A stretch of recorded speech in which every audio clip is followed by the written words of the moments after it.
Marwadi university మంచి భవిష్యత్తు కోసం తెలుగు విద్యార్థులు ఇష్టపడే యూనివర్సిటీ. కాల్ 9059052378 9059052379.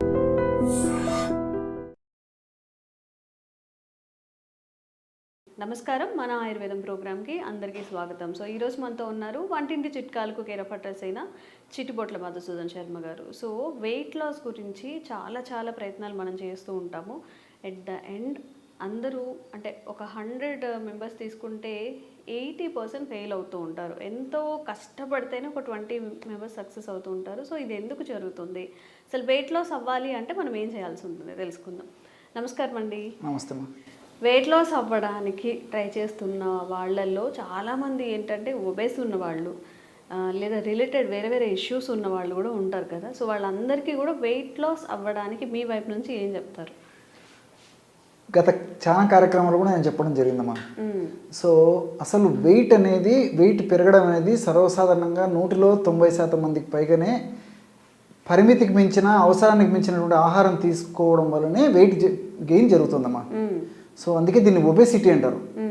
ఓబ్ అంటే అతిగా, ఓసిస్ అంటే తినడం, అతిగా తినడం అమ్మా. అంటే అవసరానికి మించి మన బాడీకి కావాల్సినటువంటి ఆహారానికి మించి తీసుకోవడం వల్ల కలిగేటువంటి సమస్య ఏదైతుందో దాన్ని ఒబేసిటీ అంటారు. సో సర్వసాధారణంగా ఎక్సెస్ వెయిట్ ఆ స్టేజ్ దాటిన తర్వాత ఒబేసిటీ దాటిన తర్వాత మార్బిడ్ ఒబేసిటీ. సో ఇవన్నీ స్టేజెస్ అమ్మా. సో ఎక్సెస్ వెయిట్ ఉన్నంత వరకు కూడా చాలామంది అంతగా పట్టించుకోరు, నిర్లక్ష్యం చేస్తుంటారు, మనకేమవుతుందని చెప్తారు. అందులో చాలామందికి ఎలాంటి లక్షణాలు కూడా జనరల్గా ఉండవమ్మా. ఆ ఎక్సెస్ వెయిట్ నుంచి స్థాయి దాటి ప్రమోషన్ అంటారు చూడమ్మా, ఒబెసిటీలోకి ఎంటర్ అయినప్పటి నుంచి మొదలవుతాయి వాళ్ళకి. ఇంకా సో ఒబెసిటీలో కొన్ని సమస్యలు వస్తాయి. మార్బిడ్ ఒబెసిటీలోకి వచ్చేసరికి మరి అంటే ఉండవలసినటువంటి బరువు కంటే కూడా 20-25 కేజీలు దాటి బరువు పెరిగినటువంటి కండిషన్స్లో మార్బిడ్ ఒబెసిటీ అంటారమ్మా.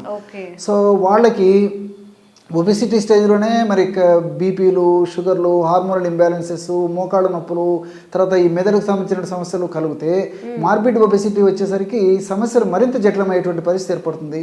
లేకపోతే ఒబెసిటీలో ఇలాంటి సమస్యలు కొంతమందికి కొన్ని సమస్యలు రాకపోయినప్పటికీ మార్బిడ్ ఒబెసిటీ వస్తే మాత్రం 199% వచ్చేస్తాయమ్మా. సో జనరల్గా ఇదేమా తీసుకునే ఆహారం.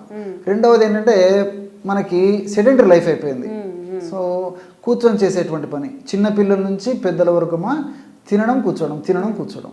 సో ఇంట్లో కూర్చోవడమే, ఆఫీసులలో కూర్చోవడమే, మరొక చోట కూర్చోవడమే, స్కూల్లో కూర్చోవడం అయిపోయింది. మా బ్రెయిన్తో అంతే కదా, మా బ్రెయిన్తో వర్క్ ఉంది కానీ శరీరానికి వర్క్ లేదమ్మా.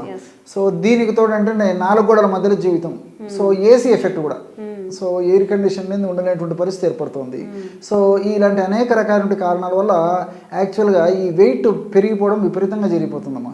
వీటికి తోడు fast foods, junk foods, bakery foods, ice creams, cool drinks, తర్వాత ఇవన్నీ కూడా ఈ పానీపూరీలు, పిజ్జాలు, బర్గర్లు ఒకటేమిటమ్మా, అన్నీ ఏవైతే మనం చెత్త ఫుడ్, జంక్ ఫుడ్ అని చెప్తామో వాటి వాడకం బాగా పెరిగిపోయింది. సో ఇంతకుముందు వారానికి ఒక్కసారి ఏదో కుటుంబ సభ్యులందరూ కలిసి బయటకు వెళ్ళేసి రెస్టారెంట్కి, హోటల్కి వెళ్ళి తినేటువంటి పరిస్థితి ఉంటే ఈ రోజుల్లో వారానికి ఒక్కరోజు ఇంట్లో తినడం కష్టమైపోయిందమ్మా. సో ప్రతిరోజు ఉదయం, మధ్యాహ్నం, రాత్రి కుటుంబ సభ్యులు అందరు కలిసి కానీ సింగిల్ కానీ బయట ఫుడ్ అలవాటు అయిపోయింది. సో అనేక రకాల కారణాలమ్మా. సో ఆర్థిక స్థితిగతులు మెరుగుపడిపోయినాయి, అదేవిధంగా సంపాదన మార్గాలు పెరిగిపోయాయి, అదేవిధంగా ఎంజాయ్మెంట్ సోర్సెస్ పెరిగిపోయాయి, రుచికరమైన పదార్థాలు మార్కెట్లో బయట దొరికేటువంటి పరిస్థితి ఏర్పడుతుంది.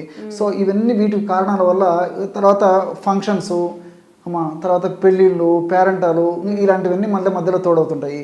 సో పండగలు ఇలాంటివన్నీ కూడా సో దీనివల్ల ఏమంటే తీసుకునేటువంటి ఆహార పదార్థాలు ఎక్కువైపోయినాయి. ఏ పరిస్థితులు కూడా ఎక్సర్సైజ్ లేకుండా అయిపోయింది. ఆహారమేమో అన్నెసరీ ఫుడ్, బాడీకి హాని చేసేటువంటి ఫుడ్ తీసుకుంటున్నాము, ప్లస్ ఎక్సర్సైజ్ లేకుండా తయారైపోయింది. సో దీనివల్లనే మరి చిన్న వయసు నుంచి మరి పెద్ద వయసు వాళ్ళకు కూడా ఈ సమస్య కామన్ సమస్య అయిపోయిందమ్మా. సో ఈ యొక్క సమస్య వచ్చినప్పుడు ఏంటంటే మామూలు వాళ్ళకైతే ఏదైనా అనారోగ్యాలు వచ్చినప్పుడు మందులతో త్వరగా కంట్రోల్ అయిపోతే ఈ వెయిట్ పెరిగినటువంటి వాళ్ళు ఒక పట్టాన జబ్బులు కూడా తగ్గవమ్మా. హింసించి, పీడించి, బాధించి రకరకాల ఇబ్బంది పెడుతుంటాయి.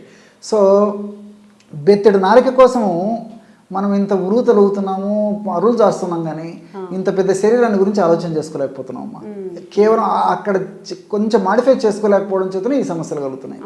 మరి దీనికి ఆహారపరంగా జాగ్రత్తలు తీసుకోవాలి. అదేవిధంగా ఏదో ఒక ఎక్సర్సైజ్ అమ్మా, గత అనేక వీడియోల్లో కూడా నేను చెప్పడం జరిగింది. వీటికి తోడు మరి చిన్న క్షేమదాయకమైనటువంటి డైటరీ మెడిసిన్స్. ఏదో వేలాది రూపాయలు, లక్షలాది రూపాయలు, కోట్లాది రూపాయలు ఖర్చు పెట్టుకొని అప్పుల పాలయ్యి లేకపోతే ఇంకొక రక పద్ధతిలో ఇబ్బంది పడేదానికంటే కూడా ప్రకృతి వైద్యంలో, ప్రకృతిలో భగవంతుడు ప్రసాదించినటువంటి, ప్రకృతి మాతం ప్రసాదించినటువంటి ఔషధాలపైన, ఆహార ఔషధాలపైన సరైన అవగాహన కలిగి ఉండి వాటిని సద్వినియోగం చేసుకోగలిగితే వెయిట్ క్రమక్రమంగా తగ్గిపోతుంది, క్షేమదాయకంగా తగ్గిపోతుంది, సైడ్ ఎఫెక్ట్స్ ఉండవు, అన్ని సైడ్ బెనిఫిట్స్ ఉంటాయి. సో ఎలాగంటే అమ్మా వాము, అజవాయిన్ అని ఉందమ్మా. సో అజవాయిన్, వాము ఈ పేర్లు పిలుస్తుంటారమ్మా. ఒక 100 గ్రాముల అజవాయిన్ చూర్ణం వేయించేసేసి, అంటే అజవాయిన్ తీసుకొచ్చి వేయించేసేసి ఒక 100 గ్రాముల చూర్ణం తీసుకోవాలి. అందులో కరక్కాయ పెచ్చల యొక్క చూర్ణము ఒక 50 గ్రామ్స్ తీసుకోవాలి. దాల్చిన చెక్క చూర్ణం ఒక 10 గ్రాములు తీసుకోవాలి. మళ్ళీ చెప్తాను చూడండి. సో వాము చూర్ణం 100 గ్రాములు, కరక్కాయ పెచ్చల యొక్క చూర్ణం ఒక 50 గ్రాములు, దాల్చిన చెక్క చూర్ణం 10 గ్రాములు. అన్నీ తెలిసినవే కదమ్మా. మనసు ఉంటే మార్గం ఉంది, సూక్ష్మంలో మోక్షం. సో వీటన్నిటిని కలిపేసేసి బాగా పౌడర్ కలిపేసేసి ఒక గాజు సీసాలో నిల్వ ఉంచుకొని రోజు ఉదయం ఆహారం తర్వాత, రాత్రి ఆహారం తర్వాత 100 ml తాజా పల్చటి మజ్జిగలో కానీ, లేకపోతే 100 ml గోరువెచ్చని నీటితో కానీ, లేకపోతే గది ఉష్ణోగ్రత ఉన్నటువంటి నీరు ఒక 100 ml తీసుకొని ఆ నీటిలో ఒక 2 గ్రామ్స్ ఈ పౌడర్ కలిపేసి తీసుకోవాలమ్మా. ఈ విధంగా రోజు 2 సార్లు ఈ యొక్క పద్ధతిలో ఈ యొక్క ఔషధాన్ని సేవించడం వల్ల దేహంలో కొవ్వు కణాల్లో కొవ్వు ఏ భాగంలో ఎక్కువగా సంచితమైనప్పటికీ క్షేమదాయకంగా ఆ కొవ్వు క్రమక్రమంగా కరగడం మొదలైపోయి మనిషి నాజూకుతనాన్ని సంతరించుకుంటాడు. అంతేకాకుండా ఇందులో ఉన్నటువంటి ఔషధ గుణాల యొక్క ప్రత్యేకత ఏంటంటే వాము సర్వసాధారణంగా వెయిట్ వచ్చినటువంటి వాళ్ళలో కొలెస్ట్రాల్ పెరిగిపోతుంటుంది. ఎల్డిఎల్ కొలెస్ట్రాల్, మన బాడీకి హాని చేసేటువంటి కొలెస్ట్రాల్ పెరిగిపోతుంది, మనకు ఉపయోగపడే కొలెస్ట్రాల్ తగ్గిపోతుంది, హెచ్డిఎల్ కొలెస్ట్రాల్ అది తగ్గిపోతుంది. సో ఈ విధంగా చెడు కొలెస్ట్రాల్ను తగ్గించేసి మంచి కొలెస్ట్రాల్ను పెంచేందుకు కూడా ఈ వాములో ఉన్నటువంటి థైమాలు, థైమోక్వినను ఇలాంటివన్నీ కూడా ప్రత్యక్షంగా పరోక్షంగా ఉపయోగపడతాయమ్మా. సో వెయిట్ లాస్ అయ్యేందుకు ఉపయోగపడమే కాకుండా, కొవ్వును కరిగించేందుకు ఉపయోగపడమే కాకుండా, కొవ్వు వల్ల వచ్చేటువంటి, వెయిట్ వల్ల వచ్చేటువంటి ఇతర అనారోగ్య సమస్యలను కూడా రూపుమాపేందుకు వాములో ఉన్నటువంటి ఈ థైమాలు, థైమోక్విన్ అనేటువంటి రసాయన పదార్థాలు ప్రత్యక్షంగా పరోక్షంగా ఉపయోగపడతాయి. అదేవిధంగా ఈ కరక్కాయలో కన్నతల్లిలా కాపాడేటువంటి కరక్కాయ. సో ఈ కన్నతల్లి మన సమక్షంలో ఉంటే మనకి ఏ జబ్బు లేకుండా కాపాడుతుంటుందమ్మా. సో ఆ విధంగా కరక్కాయ మన దగ్గర ఉంటే ఈ లక్షణాలను కూడా తగ్గించేస్తుంది. సో కరక్కాయలో ఉంటే అరబినోక్ ఎలక్ట్రాన్స్, అదేవిధంగా కొన్ని రకాల చెబులిక్ యాసిడ్, ఫైబరు, పెక్టిన్ ఇలాంటివన్నీ కూడా ఈ కొవ్వును కరిగించేందుకు ఉపయోగపడమే కాకుండా కొవ్వు వల్ల వచ్చేటువంటి, ఫ్యాట్ వల్ల వచ్చేటువంటి అనేక రకాలైనటువంటి సమస్యలు కూడా తగ్గించేస్తాయమ్మా. అదేవిధంగా దాల్చిన చెక్క కూడా సినమాల్డిహైడ్ ఇలాంటి రసాయన పదార్థాలను కూడా ఈ కొవ్వు కణాల్లో, ఏ కొవ్వు కణాల్లో ఎక్కువగా కొవ్వు సంచితమైనప్పటికీ కరిగించేటువంటి అద్భుతమైనటువంటి రసాయన పదార్థాలు, ఔషధ గుణాలు, రసాయన తత్వాలు కూడా ఈ దాల్చిన చెక్కలో ఉన్నట్లు అధ్యయనాల ద్వారా కూడా నిరూపితమైందమ్మా. సో ఇవన్నీ కూడా వాము లాంటిదే, అదేవిధంగా కరక్కాయ లాంటిదే, మరి దాల్చిన చెక్క లాంటిదే. కాబట్టి నేను చెప్పినటువంటి పద్ధతిలో, రేషియోలో, ఈ పద్ధతిలో తయారు చేసుకుని వాడుకోవడం వల్ల చాలా ఫలితాలు, మెండైనటువంటి ఫలితాలు ఉంటాయి. మరి ఈ ఔషధం అయిపోయిన తర్వాత మరలా ఫ్రెష్గా తయారు చేసుకొని వాడుకోవాలమ్మా. కాబట్టి నేను చెప్పినటువంటి పద్ధతిలో తయారు చేసుకోవాలి, ఇది అయిపోయిన తర్వాత ఫ్రెష్గా తయారు చేసుకొని వాడుకుంటున్నాను. ఈ విధంగా వాడుకోవడం వల్ల క్రమక్రమంగా వెయిట్ తగ్గిపోతారు ఏమా. అంతేకాకుండా వెయిట్ వల్ల వచ్చేటువంటి ఇతర ఉపద్రవాలు, ఈ కీళ్ళ నొప్పులు ఇలాంటివి కూడా తగ్గిపోతాయమ్మా.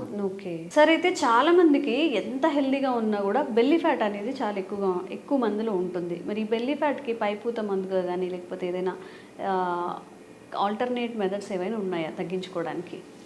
చాలా ఆయిల్స్ ఉన్నాయమ్మా. ఒక ఆయిల్ చెప్తాను చూడమ్మా. కేవలం 3 పదార్థాలతో బ్రహ్మాండమైనటువంటి ఆయిల్ తయారు చేసుకుని ఆ బెల్లీ ఫ్యాట్ని తగ్గించుకోవచ్చు. ఓకే. ఎలాగంటే 500 ml ఆవాల నూనె తీసుకోవాలమ్మా. మస్టర్డ్ ఆయిల్, ఆవ నూనె ఒక పాత్రలో 500 ml ఆవాల నూనె తీసుకుని పొయ్యి మీద పెట్టేసేసి అందులో నీరుల్లిగడ్డల రసం, ప్యాజు, ఆనియన్, పెద్దుల్లిపాయ అమ్మా. సో నీరుల్లి అంటారు, ఉల్లిగడ్డలు అంటారు, ఎర్రగడ్డలు అంటారు, ప్యాజ్ అంటారు, ఆనియన్ అంటారు. సో నీరుల్లిగడ్డల రసము ఒక 250 ml తీసుకోవాలమ్మా. సో 500 ml ఆవాల నూనెలో 250 ml ఈ నీరుల్లిగడ్డల రసం 2 కలిపేసేసి పొయ్యి మీద పెట్టేసేసి సన్న మంట మీద నీరుల్లిగడ్డల రసం అంతా ఎగిరిపోయేదాకా సన్న మంట మీద మరిగించేసేయాలమ్మా. సో ఆ విధంగా మరిగేసరికి ఔషధం తయారైనప్పుడు మనకి ఎలా తెలుస్తుందంటే నురుగు రావడం మొదలైపోతుంది. అంటే నీరంతా ఎగిరిపోయేసేసి ఎప్పుడైతే శబ్దం తగ్గిపోయి నురుగు వస్తుందో అప్పుడు మనకు ఆయిల్ తయారైనట్లు ఒకటే గుర్తు. ఆ విధంగా తయారైన తర్వాత కిందికి దించేసేసి ఆ పాత్రని అందులో 25 grams కర్పూరం అమ్మా. ఉంట కర్పూరం కానీ, హారతి కర్పూరం కానీ, ఏ కర్పూరమైనా ఒక 25 grams కర్పూరం తీసుకొని కొద్దిగా అట్లా ప్రెస్ చేసేస్తే పౌడర్ లాగా అయిపోతుంది. అందులో వేసేసి పైన మూత పెట్టేసేయాలి. కొద్దిసేపటికంతా ఈ కర్పూరం అంతా కూడా ఆ ఆయిల్లో కరిగిపోతుంది. సో చల్లారిన తర్వాత దాన్ని ఒక పాత్రలో తీసుకొని ఒక గాజు సీసాలో నిల్వ ఉంచుకొని ఉడగడితే మంచిదమ్మా, అలాగైనా పెట్టుకోవచ్చు, లేకపోతే ఉడగడితే ఇంకా నీట్గా ఉంటుంది అన్నమాట. సో ఫిల్టర్ చేసేసి ఒక గాజు సీసాలో నిల్వ ఉంచుకొని రోజు ఒక్కసారి అమ్మా స్నానం చేసేదానికి 1 గంట ముందు తగినంత ఈ ఆయిల్ను తీసుకొని ఆ పొట్ట భాగంలో అప్లై చేసేసి సున్నితంగా మర్దం చేసేయాలమ్మా. మొత్తం పొట్ట చుట్టంతా మర్దం చేసేసి 1 గంట సేపు ఆగిన తర్వాత గోరువెచ్చని నీళ్ళతో స్నానం చేస్తున్నారు. ఈ విధంగా క్రమం తప్పకుండా రోజు చేయాలమ్మా, రోజు చేయాలి. సో క్రమం తప్పకుండా ఈ విధంగా చేయడం వల్ల ఈ పొట్ట భాగంలో అధికంగా సంచితమైనటువంటి కొవ్వు క్రమక్రమంగా కరగడం మొదలవుతుందమ్మా. ఎందుకంటే ఆవాల నూనెలో కొవ్వును కరిగించేటువంటి అద్భుతమైన రసాయన పదార్థాలు ఉన్నాయి. ఇందులో ఆవ నూనె వేడి చేస్తుందండి, కడుపులోకి తీసుకుంటే వేడి చేస్తున్నామా. ఏం కాదమ్మా, ఆ పద్ధతిలో వేడి ఉన్నప్పుడే కొవ్వు కరిగేందుకు ఉపయోగపడుతుందమ్మా. సో కొవ్వు కరగాలంటే మరి ఫ్యాట్ సెల్స్లో ఫ్యాట్ డిపాజిట్ ఉంటుందమ్మా. మన బాడీకి ఆవరణ ఉన్నటువంటి వేడి ఆ భాగంలో కొవ్వు కణాల మీద ఉన్నప్పుడే, దాని యొక్క ప్రభావం ఉన్నప్పుడే కరగడం మొదలవుతుందమ్మా. అంటే మిగతా నూనెల కంటే కూడా పైపూత మందులకు వాడేటువంటి వాటిల్లో, ముఖ్యంగా ఈ కొవ్వు కరిగేందుకు వాడేటువంటి వాటిల్లో ఆవ నూనెను ప్రిఫర్ చేస్తారమ్మా. సో ఆ విధంగా ఆవ నూనెలో ఈ యొక్క కొవ్వును కరిగించేటువంటి గుణం ఉంది.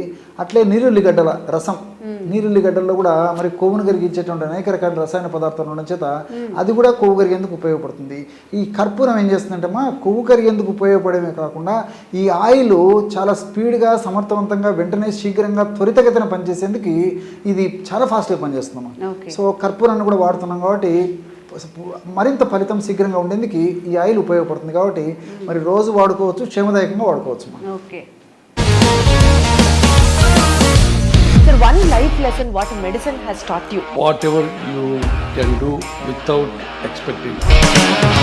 బట్ ఐ రియలీ బిలీవ్ మన పాజిటివ్ యాటిట్యూడ్ ఉంటేనే మనం ఏదైనా సాధించగలం. గట్ ని మనం కరెక్ట్ గా డీల్ చేసినట్లయితే అది మనకి పాజిటివ్ హార్మోన్స్ ని రిలీజ్ చేస్తుంది. షుగర్ వచ్చిన వాళ్ళ పరిస్థితి ఏంటి? పొట్ట దగ్గర పెరిగితే దాన్ని ఆండ్రాయిడ్ అంటారు, ఆండ్రాయిడ్ ఫోన్ కదా. అసలు థాట్స్ ఎందుకు వస్తాయి? బ్రెయిన్ డెడ్ అంటే దానికి ప్రపంచం అంతా కూడా కొన్ని నిర్దిష్టమైనటువంటి లక్షణాలు.